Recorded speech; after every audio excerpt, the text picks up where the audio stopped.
Welcome. It is that wonderful time again, Tradecraft Tuesday. Happy Tradecraft Tuesday to all who celebrate. That's you, because you're watching this, all right? Welcome. Come in. My name is Matt Kiley, and you're joining us for Tradecraft Tuesday, the first of the year. It is, what day is it, guys? It is Tuesday, January 14th, and we are here for a wonderful show for you today.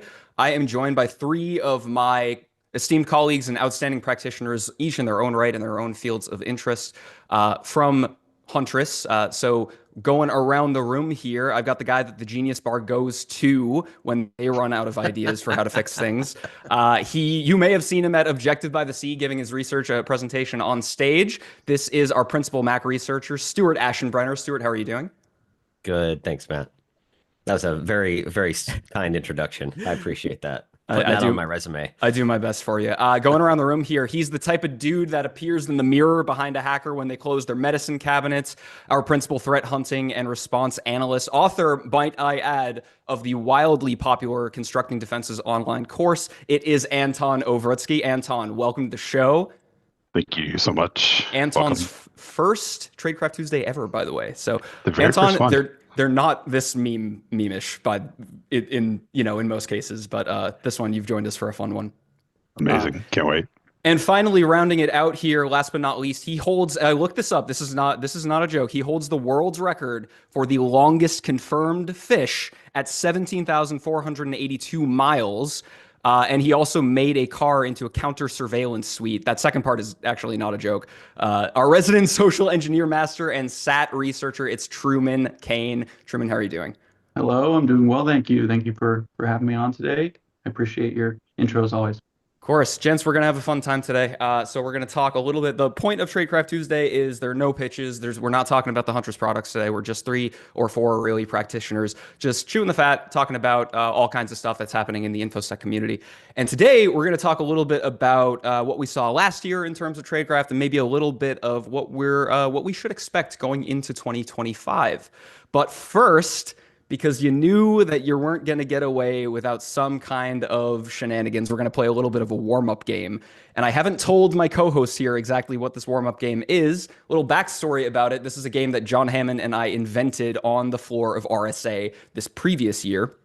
And so, with no further ado, gentlemen, are you ready to play open source cybersecurity tool or Mega Man villain? Audience. Okay. The rules.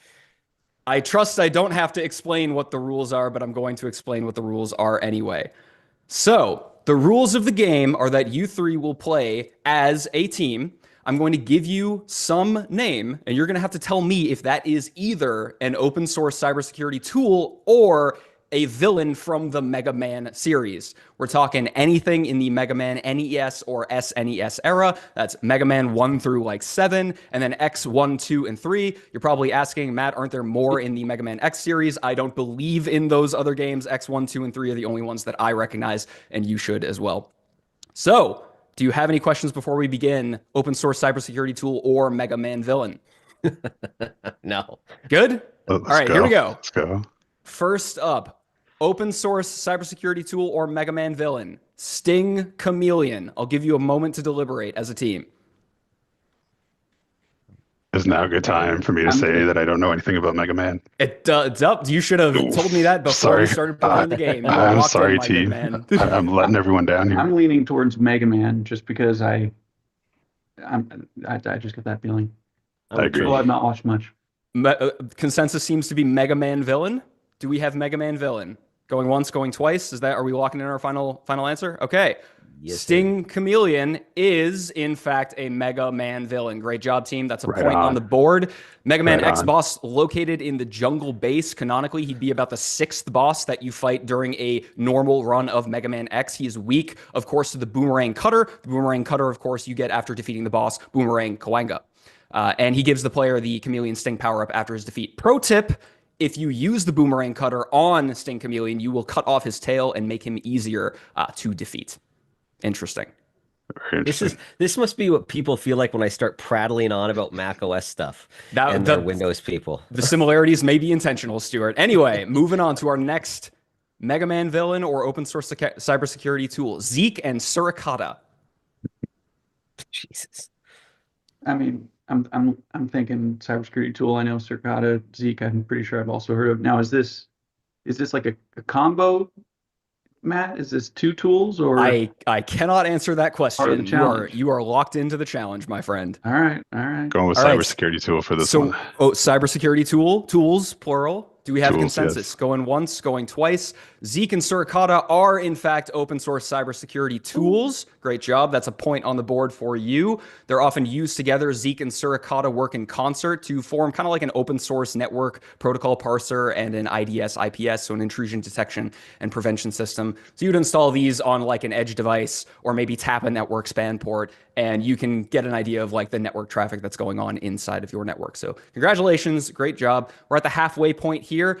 Truman, we're going to do a quick halfway point interview. Truman, how are you feeling about the game?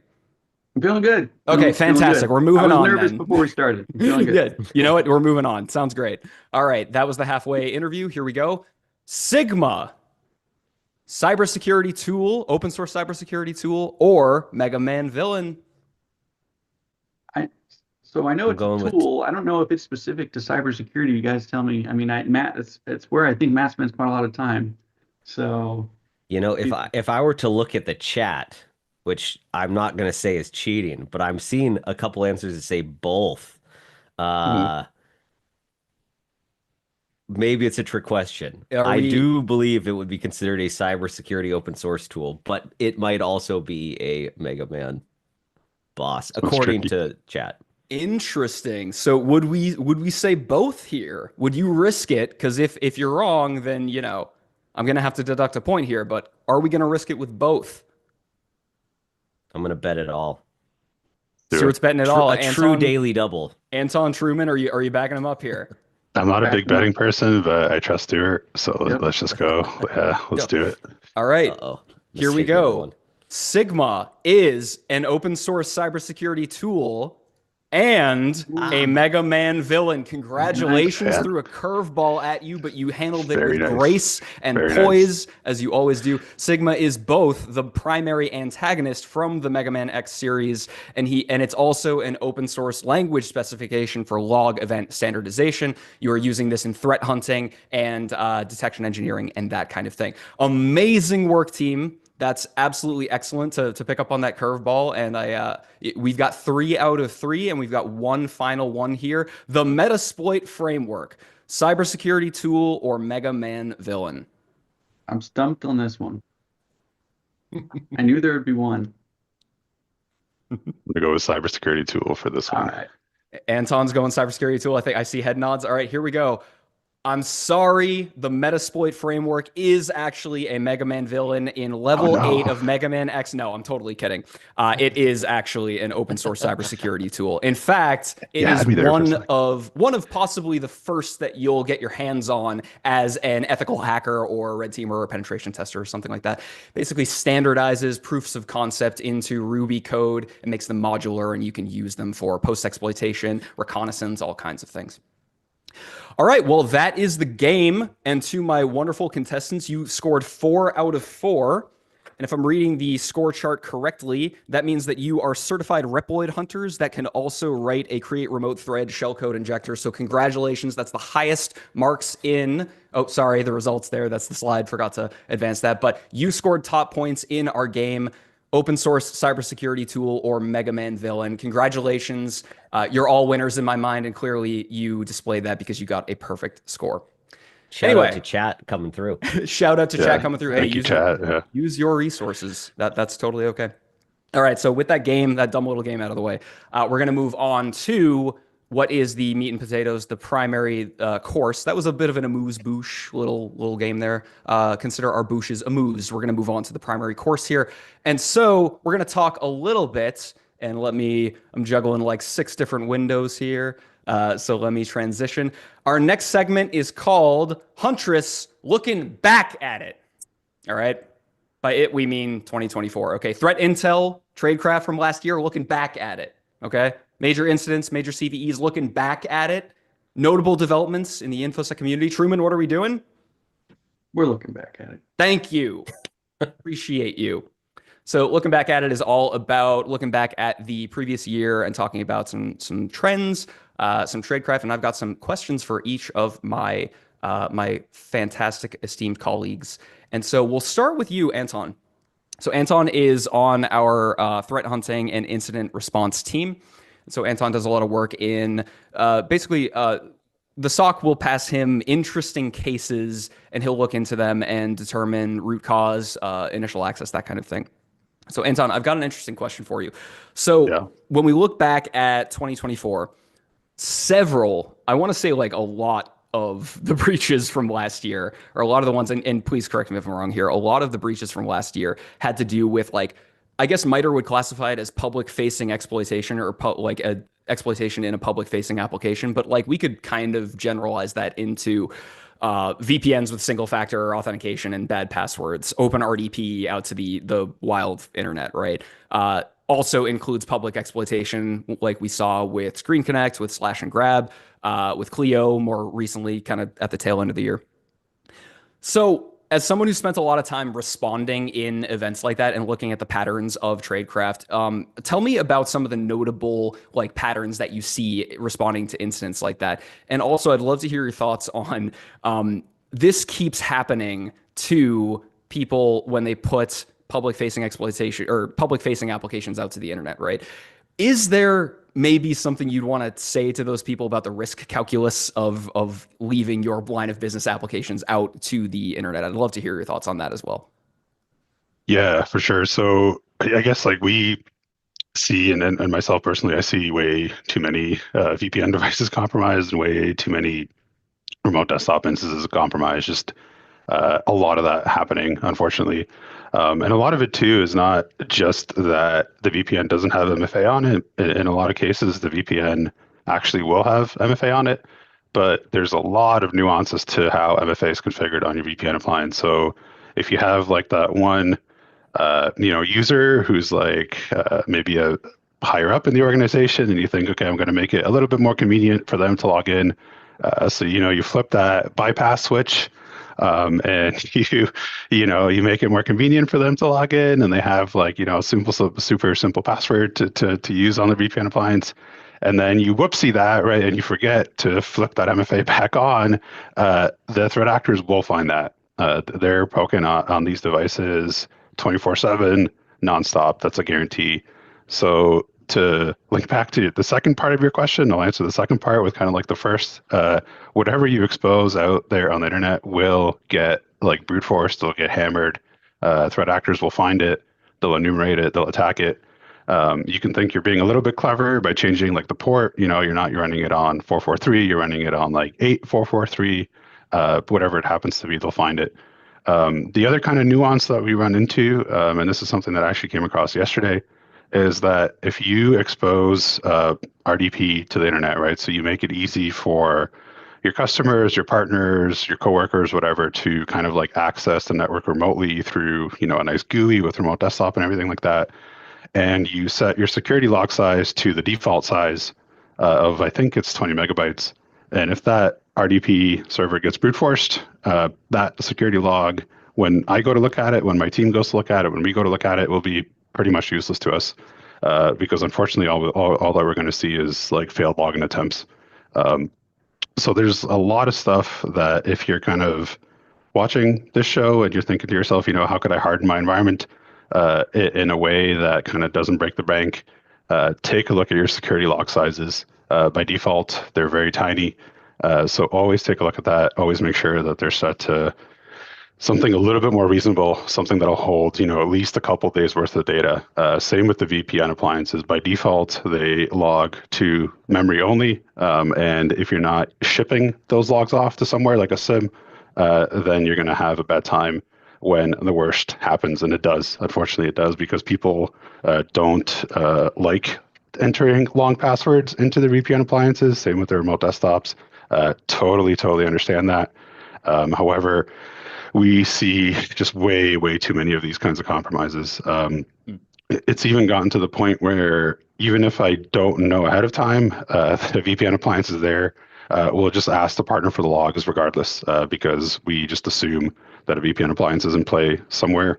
and that we need to take a look at those logs and figure out how the threat actor got into the environment in the first place. So yeah, I see some questions in the chat about SIM. SIM definitely helps, especially for the VPN device. But on the Windows side of things, even if you're not using a SIM, I understand that, budgets are tight. Not everyone can afford a SIM. Even if you can't afford a SIM, just setting your security log size to something like a couple gigabytes maybe will help us determine the root cause, and it will help us help you. Absolutely fascinating. So really more about log retention, setting up logs so that they're always available. So that's an absolutely excellent point. That's fantastic.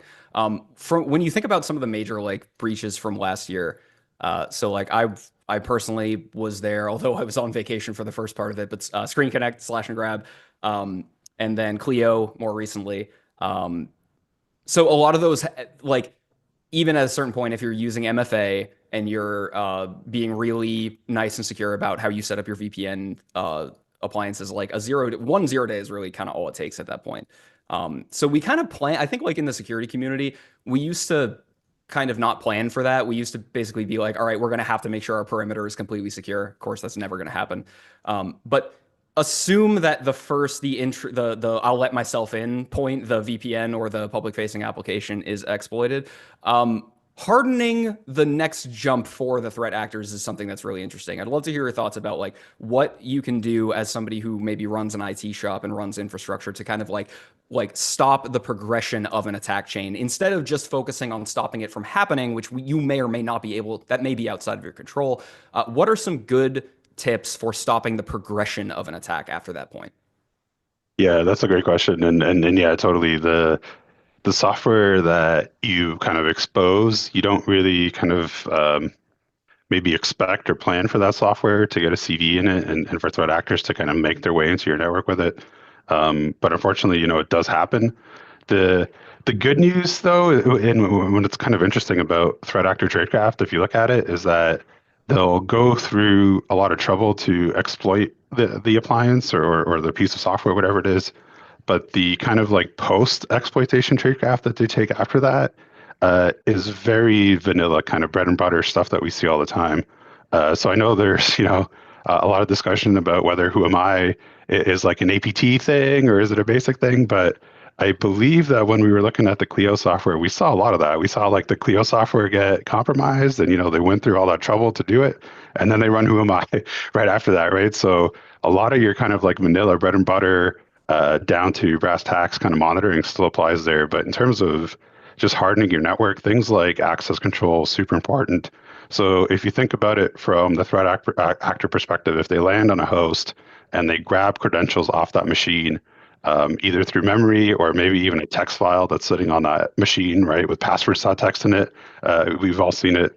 And if that piece of credential material is privileged enough to have access to the rest of the machines in your environment, that's just a super easy kind of lateral movement path, right? So you exploit one host, now you have credentials to all of them. So that kind of account management, just, simple IT security practices, just making sure that your accounts are locked down, that your firewalls are configured properly. Maybe not every workstation in your network needs to talk to each other. Yes, they need to talk to your file server, they need to talk to your domain controller, but does the HR machine need to talk to the finance machine on every single port? Maybe not. So that kind of stuff will help you contain incidents, even if there's a 0 day happening. And the 0 day portion of it is completely out of your control, unfortunately. But the stuff that happens after that is within your control, Yeah. and is something that you can make it so that when they do land on that box, unfortunately, if they do exploit it, they can't go anywhere from that. And that kind of limits the scope of both the things that we need to look at from an incident response standpoint, as well as from your perspective. There's just fewer hosts affected. And then in your kind of brain, you have the sense of like, okay, they might have compromised this account, but we know because we put in the work to make it so that that account doesn't have a lot of privilege elsewhere in the network. So you can kind of like sleep peacefully because the 0 days are going to continue, unfortunately. Yeah. So I appreciate that. I think I remember Dre writing in the blog that we wrote after Slash and Grab how it's amazing to watch threat actors burn one of the most powerful 0 days in recent history and then use the same pattern of post-exploitation and enumeration that we see everywhere else, not iterate on the forum, run their basic playbooks as always. So I can appreciate that. Don't worry about the 0 days. The 0 days are outside of your control for the most part. All software is going to have some kind of vulnerability if you publish it out to the open internet. That is the risk that we take. But everything that happens after that point, you can kind of contain threat actor classifications into their own like playbooks, basically. So I can appreciate that. Yeah, exactly right. Yeah. So I want to move on over to the Mac OS side of the house. Macs are so cool. I wish they actually were real, but they are real. And because I don't know the first thing about the Mac side of the house, but that's why we have people like Stuart. So Stuart is back from a fantastic research presentation over at Objective by the Sea, like I mentioned earlier. So I just want to say, first of all, congratulations. And he also came through with the drip, the limited edition Objective by the Sea Huntress t-shirts as well. And so there are only a few of those in circulation, so they are a collector's item. So Stuart, you've done a lot of work in the last couple years to dispel a lot of the Mac OS security myths. And I even think we had like a video series at one point of like just straight up tell me what the myth is and tell me why it's a myth kind of thing. So I'd love to hear your thoughts about is the community kind of catching on the security, or maybe even just the IT community starting to catch on to the realities of the attack surface as it applies to Mac? Or do you still see a lot of those same kind of, Macs don't get viruses, why should I need to worry about that? I'd love to hear your thoughts about the sentiment of those kinds of Mac OS security myths. That's a really good question. I think over the last couple of years, the Macs don't get viruses sentiment has somewhat gone by the wayside, and people in chat can kind of check me on that. But I feel like most people have really caught on to the fact that they do, that it's a real threat. It's just different than it is on Windows, right? To say it's a perfect one-to-one ratio of how they're attacked. Like, for example, we haven't seen ransomware successfully ransom files on a Mac yet. That's not to say it's not coming, and I can get into that a little more, in the future of this chat. But I think that is one of the big ones that is really kind of perpetrated, and it goes all the way back to Apple. Like, this was partly Apple's fault by claiming back in, I believe, '07 that Macs don't get viruses. It was a commercial with Justin Long, talking about it. So I think that hurt them and made the sentiment for a long time that I'm going to get an Apple computer because it doesn't get a virus, and that's just not the case anymore. So I think that is one of the main things one of the main myths that I believe most people are on board with debunking. So I'd love to carry on with the part of the conversation about the evolution of Mac malware, and specifically maybe like the evolution of cred stealers and info stealers and ransomware. The idea of Mac ransomware is actually like super interesting because I'm like, what could that possibly look like? So I guess my question is just so I've lived on the Windows side of the house my whole life, right? So I was like installing, shareware on Microsoft, Windows 95, that kind of stuff at 5 years old, hammering into the DOS prompt, not understanding what I was doing, but basically that's the environments I grew up in. So I got a really good idea of like how Windows has evolved to kind of mitigate some of the security features or mitigate some of the threats by implementing security features, right? So an example of this would be like for cred stealers or credential stealers, things like the data protection API and things like device-bound session credentials, things that encrypt at the device level that don't allow credentials to pass around. Like you can't use a session token from one place if it was created somewhere else. I've seen a lot of those evolve and be implemented, but I got to tell you, Stuart, I don't know the first thing about what Mac does on that side of the house. And I know you're the right guy to talk to because your entire presentation was on the Amos cred stealer and the evolution of Mac cred stealer. So I'd love to hear your thoughts about how did that evolve over the last year? And maybe, I guess we could get into during the prediction section of where you see that going over time, but I'd love to hear your thoughts about what you saw last year in terms of the evolution of Mac malware. Sure. And to take a step back, Apple does have some quite robust security mechanisms to help protect users. And there is, their onboard behavioral detections, antivirus type detections, some different mechanisms like gatekeeper to kind of prevent unsigned applications from being run or prompting you. Now, all of these bring its own host of problems, right? And things that we've seen. Deploying Macs is more difficult because if you want to screen share, like if any of you have a Mac, right? You go to screen share, it says, do you want to screen share, allow or not? And you have to approve it. And it's kind of this cavalcade of potential other issues. But the idea from Apple was let's give the user more insight into what's running on the machine. However, over time, especially in the last year with the huge rise of info stealers, I would say over the, I guess, the last 2 years, they have started to try to separate the info stealers is difficult because they like to use each other's code, and a lot of it looks the same. Like attribution among stealers is difficult. And in particular, one of the OG Steelers used AppleScript to get the user's password. Now, AppleScript is a built-in scripting language with every Apple computer, and it allows you to basically simulate a password prompt that pops up to the user, and it might say, "I need your password to do an update." Put it in, and then the the threat actor can just get those credentials and then use them and dump browser history, your cookies, your keychain, and all that type of thing. And we've seen that specific behavior of using AppleScript replicated across most stealers. Like they all use this encrypted AppleScript, some type of encryption within the binary. It's like XOR encrypted, base64 encrypted, and then it has this long embedded AppleScript, and that's how they get the user's credentials. And we've just seen this uptick in it, and I would say most of them are pretty rudimentary. Like there's some that are more sophisticated than others. We've even seen DPRK potentially have a info stealer, but overall they're getting more sophisticated in that they're trying to be more stealthy in their encryption. But the way that they're trying to collect users' passwords isn't anything novel. Like it's just using this Apple script from all the previous ones. So we've definitely seen them increase in popularity among threat actors and seen them more common in the wild. I mean, if you look online, it's everywhere. Anyone who's talking about Mac security right now is talking about info stealers. Yeah. So I actually think I know Apple. Is AppleScript the so you said it was the native scripting language in Apple, but isn't it the thing I remember about AppleScript is that it's very like conversational almost. So is that the one where writing the syntax of AppleScript is very like you almost write out like actual human sentences to get the program the script to do what it needs to do?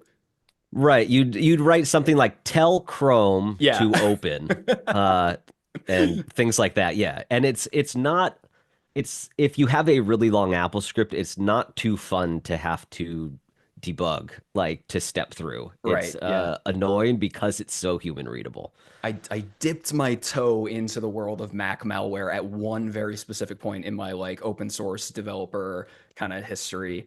And I remember having to I wrote a C2 agent that you could cross compile it into a couple of different frameworks, but we wrote one for Mac as well.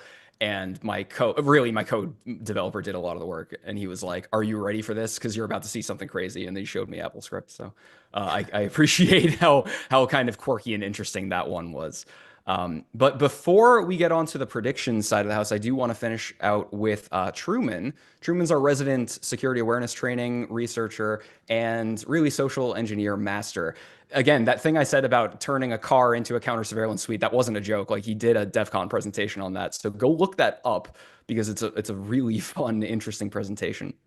But Truman, I want to talk to you specifically today about the je ne sais quoi, the hype bubble of AI. I think like 2024, in my mind at least, is like the year that everybody kind of collectively went with AI, right?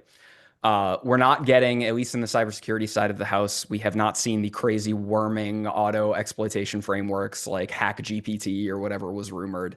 We're not getting a lot of that kind of like, AI overlord kind of activity. But what we are getting, I think, and I'd love to hear your thoughts about this, is that AI as applied to social engineering and phishing has, I think, I would make the argument that that's where it's changed the game the most. And I don't know if you agree with that or not, but I'd love to hear your thoughts on how AI has augmented social engineering and how continues to augment all of the, ways that social engineering takes place, especially in the phishing, but even like you did in the Tradecraft Tuesday from last year, the voice copying and the video copying, that kind of thing. So I'd love to hear your thoughts about AI as applied to social engineering.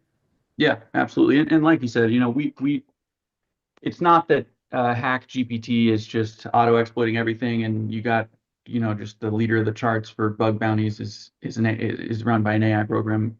That may increase. When attackers have access to source code, that's when you're going to see more kind of automated exploitation. I'll get more into the predictions in a little bit outside of the social engineering realm.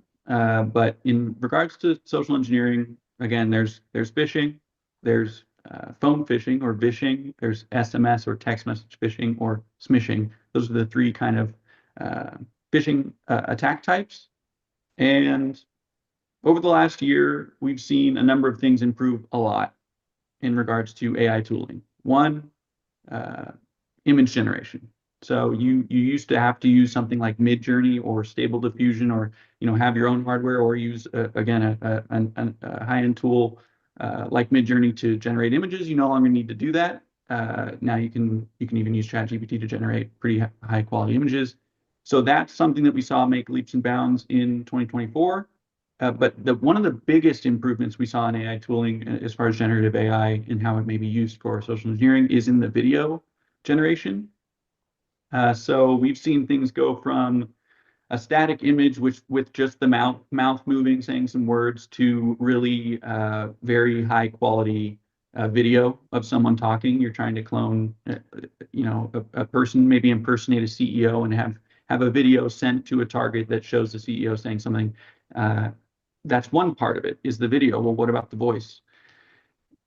Tools like 11 Labs have they were already good at the beginning of 2024 and maybe even the tail end of last year, but this year they've made leaps and bounds in not just text to speech, which is you input some text and then you get a generated audio file, but also speech to speech, where if you want a certain tonality or emphasis, you can actually read the words that you want in the way that you want them said, and then you can have the voice clone that you want. For example, I want to impersonate our CEO, Kyle. I can have his voice say the words just exactly the same way I said them to make sure that emphasis is on point for the attack style that I'm going for. So those are some big improvements again on voice and on video, but we're seeing even higher effort attacks that may not be trivial to do right now, but I do think, again, once we get into the predictions, they will be trivial very soon, which is live deep faking, so live face filtering and live voice changing on a clone voice. So there was an attack, I believe it was in Hong Kong, where $25 million was wire transferred due to an employee getting on a Zoom, Google Meet style video meet with who he or she thought was their boss, and directed to wire $25 million Right. to Yeah. an attacker. And again, that was live video and voice. So pretty scary right now, pretty hard to do. It's getting easier. You do need some specialized kind of software and hardware for it. And not something that, with enough time, you certainly could do it. It's just not trivial yet, but I think that's coming soon. So when I think about things like, so of course you need specialized hardware for it today. But if you think about things like ChatGPT, which like was in development for a long time, but then democratized out, the democratization of tools that could allow you to like deep fake your CEO or like your boss at the strawberry milkshake shop or something like that, I think people are rightly easily suspicious about emails that they receive, and they know now. I think security awareness training has brought people to the point where they kind of know now to like be suspicious of the links. But if you get a voice call, or like if you get like a phone call and it really does sound like your boss, I think that is a scary thought. And the democratization, I think, will be like an inflection point there. So like, well, I kind of like to say, like, for Anton over on the endpoint side of the house, as soon as a CVE gets into Metasploit, it's like democratized. It's easily available, or maybe that first proof of concept code that gets put out on GitHub, it is now democratized and easily available for like anybody to run with, right? The same thing happening over on the voice, the deepfake video and voice call side of the house for social engineering is a remarkably scary idea. So I can certainly appreciate that, Truman, that we've gotten to the point where we need to start kind of educating people about that and getting them to be politely suspicious of incoming phone calls, video calls, anything like that. Just a random video that you get in your inbox or something like that. So Absolutely. You know, it could be through work, it could be at home. You know, we see scams of a child calling their parents or texting their parents saying, "Hey, I'm in trouble. I need you to send money here or there." That's going to become more common, you know, to get into text, and I'll even try to remember to loop back to email. With AI, you can now, you know, route up attackers can easily text message multiple people at the same time in an automated fashion to do long running scams where it's kind of a play on a romance scam or pig butchering scams where you're trying to, you may have gotten an accidental text where it's like, hey, Joe, are we going golfing this weekend? Like, if you get a random text and it has a name on it and it's asking if you're doing a certain thing within a certain near amount of time, that is a scam. And these are almost always AI powered just because an attacker can not just message one person, but message hundreds or thousands of people at the same time. They build up rapport over time and then try to get you to send money or cryptocurrency or something like that. So you got to be aware of those. And then, you know, to go back to kind of foundational, the baseline fish has gotten a lot better as a result of using AI. You're not seeing as many of the typos and grammatical errors as you used to. Those still, sure, you still certainly are going to get those every once in a while. But the kind of baseline level of your average fish has moved up. You got to be just more security aware. Take the security awareness training seriously because these fish are only going to improve in skill and polish. You know, even things like we know AI is great with code, and if I'm cloning a landing page and I want to make some changes, AI can easily do that. Their AI is multimodal these days, accessible to everyone in multimodal fashion, meaning I don't just need to, you know, if I only have an image, that's enough. I don't need to have the source code, for example, to get AI to clone a landing page or an email. An image is enough in most cases to get started there. wow. And then, I didn't realize that. That's crazy. oh yeah, yeah. Even ChatGPT, you can drag in an image, and with high accuracy, it's going to be able to clone things in that fashion. And then we know AI is great with analysis. People use it for analysis at work every day, but you can put in data points about your targets and have AI come up with a very effective spearfish just based on the data points you put in about the target and maybe some data points about their company as well. Hey, Acme Corp uses these tools. Here's this target. Here's a little bit about them, and come up with a one-off spearfish. And AI is going to be able to do that very quickly in a much more efficient fashion than you would if you're doing it yourself. Fascinating. I know you also have done some work in clustering and classifying phishing links and lures. Any particular ones that stand out from the last round of analysis? Are there any particularly funny ones or interesting ones that you saw?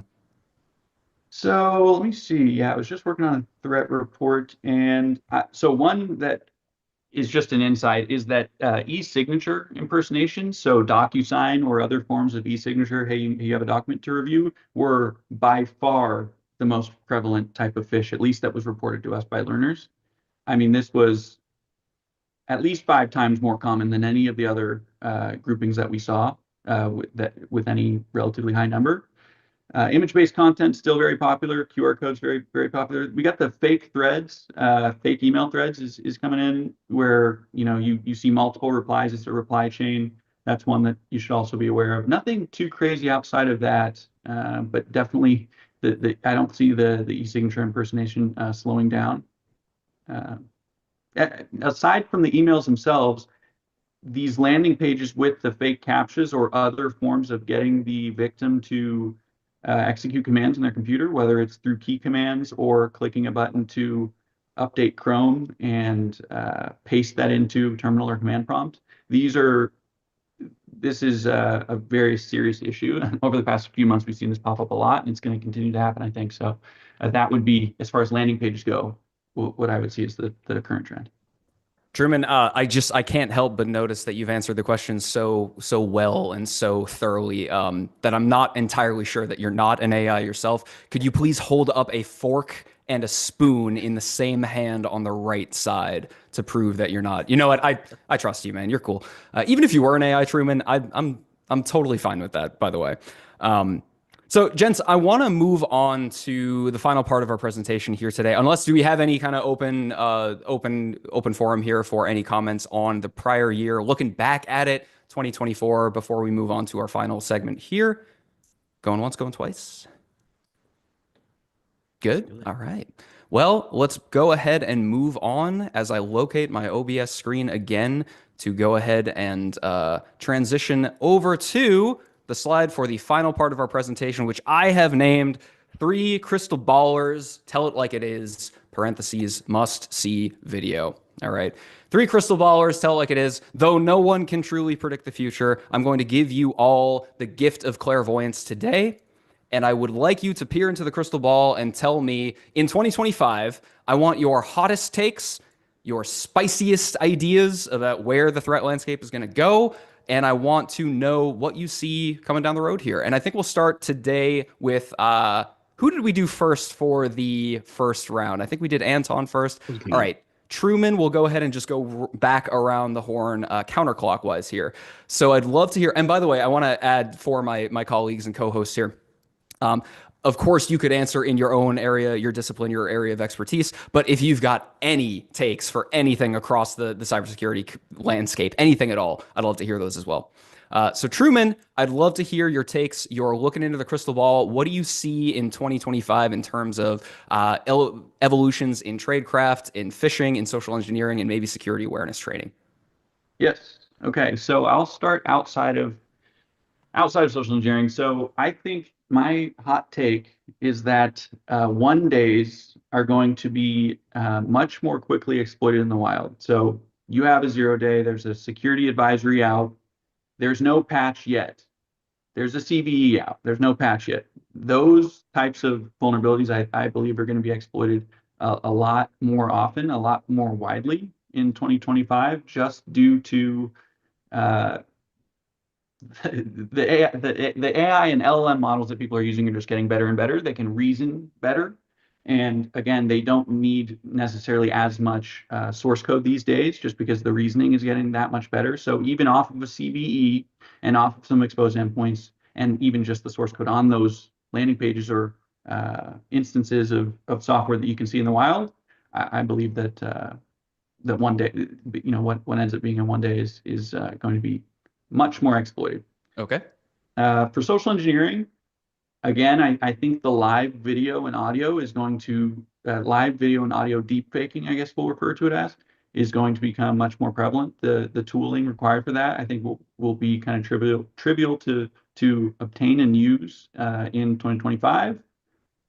Let me see if there's anything else. Again, I do think the willing command execution is going to increase just because you've seen the popularity of it. And so maybe, hopefully some controls will be put in place to help with that. I know those are already kind of rolling out on the Windows side. Some suggestions in that regard, but on the Mac side as well. And let's see.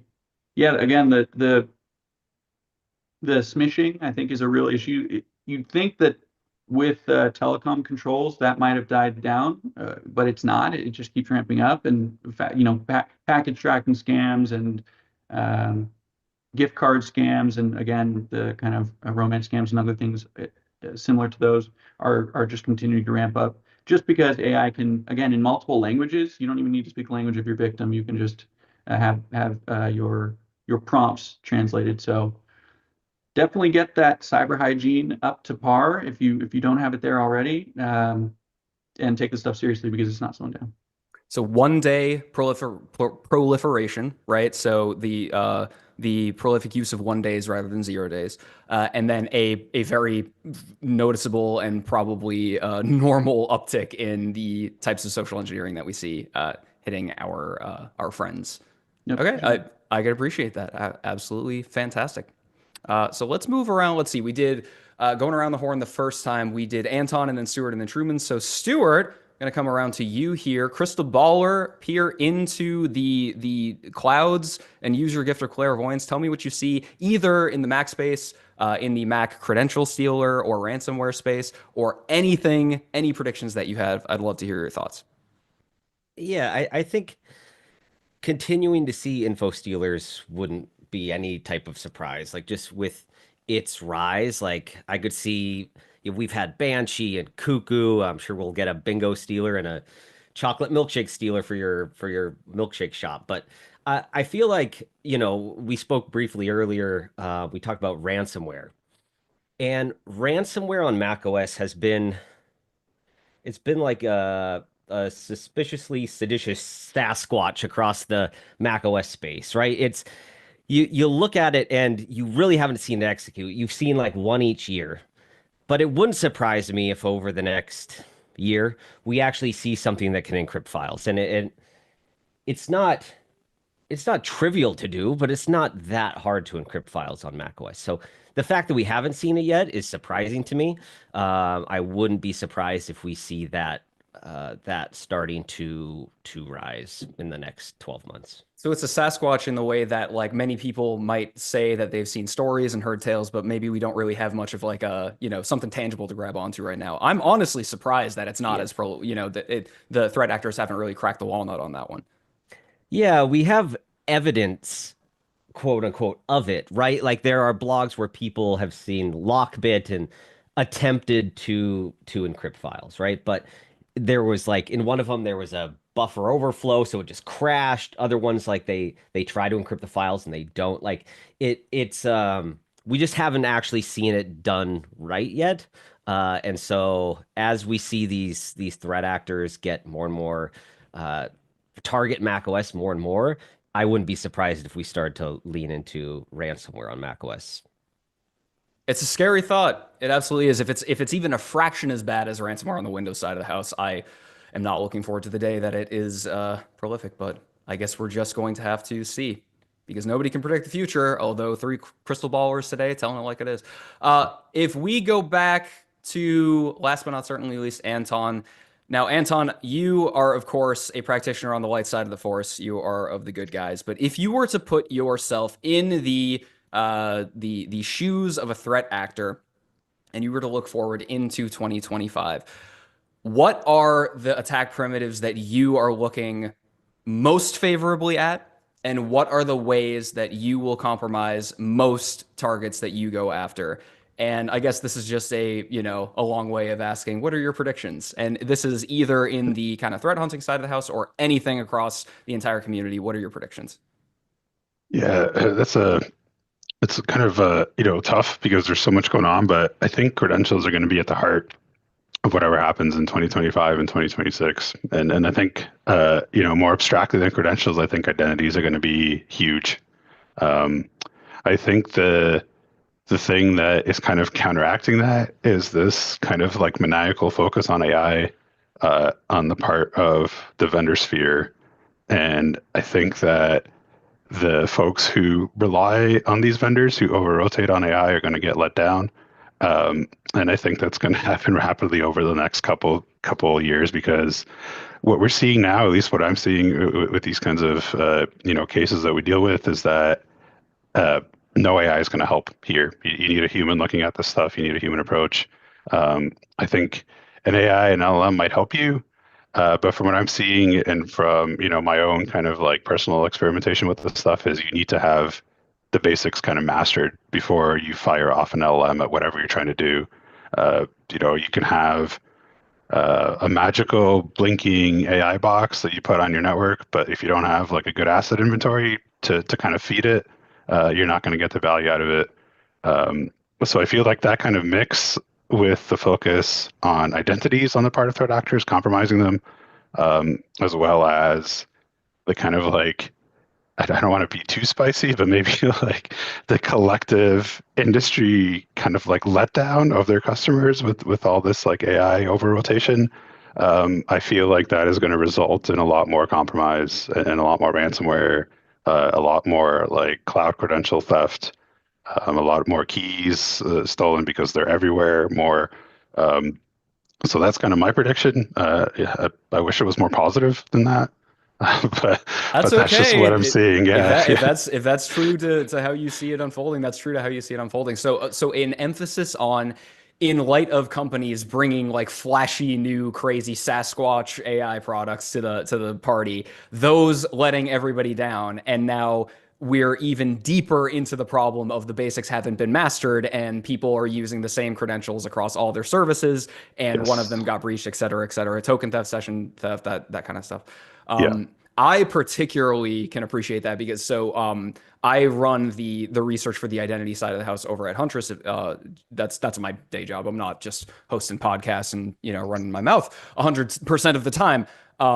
But I'm running the identity research, and so that is like I like to say like our the threat actors in the identity space, and I think in general are not James Bond. Usually, you got your Ocean Lotus every now and then. But what they're doing is exploiting just the absolute basics, the bad password hygiene, and that kind of thing. So I can appreciate that, and I appreciate all three of you throwing your hat into the ring for all of the predictions for 2025. And I think we're kind of coming to the end of the show here.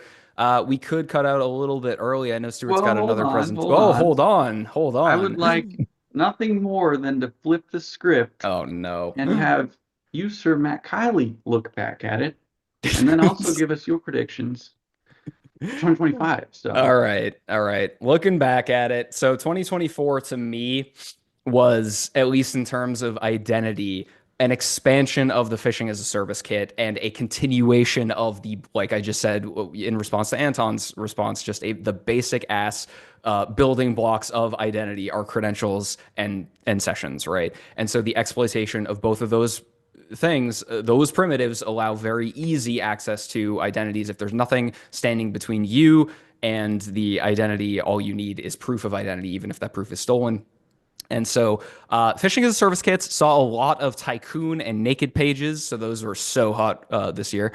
And everybody, one thing that I want to point out: everybody loves to say Evil Jinx is like the poster child of the identity session token theft attack, right? Everybody loves that, and I think it's kind of easy to wrap your head around it. It's easily available. It's on GitHub. You can kind of spin up a demo, and it's a beautiful piece of software. Don't get me wrong, but I think we've over-rotated on Evil Jinx being the primary toolkit that threat actors use. It is not, and the reason it is not, at least from the telemetry that I've seen, is that Evil Jinx is like a single seat fighter, right?